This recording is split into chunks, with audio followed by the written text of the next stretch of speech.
YouTube News, where the news comes last and the weather comes later. Yo, and welcome to the Slammin' YouTube News. I'm your anchor, Richard Michael Alvarez. And I'm your chill co-anchor, Retro Ralph, but y'all can call me Matt. Time to bounce because it's time for Weather with Chris.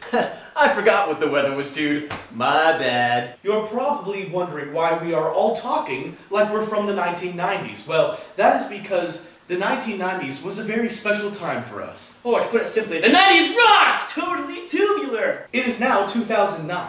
And so far, this decade has been extremely disappointing, at least from a nostalgic point of view. You see, we grew up in the 90s, and the way we see it, the 90s were much cooler than this decade has been. For us, this decade simply lacks the style, grace, and feel of the 90s. To put it generally, movies, TV shows, music, and video games were all better in the 90s. Of course, kids growing up in this decade will probably complain about the next one. But if you're like us, you know what we are talking about. Remember when it was cool to watch TV? Remember Fresh Prince, Rocko's Modern Life, Ren and Stimpy, Are You Afraid of the Dark, Buffy the Vampire Slayer, 3 different Star Trek shows. It has all gone away in favor of shows that suck today, like Hannah Montana or The Sweet Life of Zack and Cody.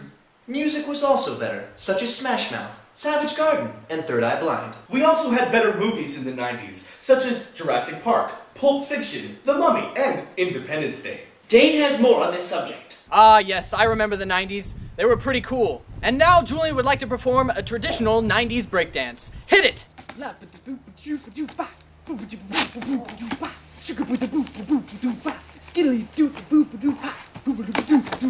Wow, and back to you, Richard. Thanks, Dane. Video games were also better in the 90s. Ah, yes. You see, back in the day, we didn't have amazing graphics to keep us glued to the television. Instead, video games were filled with intense stories and characters that fueled the gaming experience, such as Final Fantasy VII, Zelda Ocarina of Time, and Metal Gear Solid. Well, we've probably complained enough. You may continue living in your stylistically and intellectually subpar decade. And that's the end of YouTube News. Good day. This decade sucks! Please subscribe! It's free and easy. Just push the yellow button, and it helps reduce global warming. And please click the ad to your right. If you don't like it, just push the back button, but at least give it a shot. And remember, to get your name in the credits of the stupid Mario Brothers movie, please donate to our PayPal account.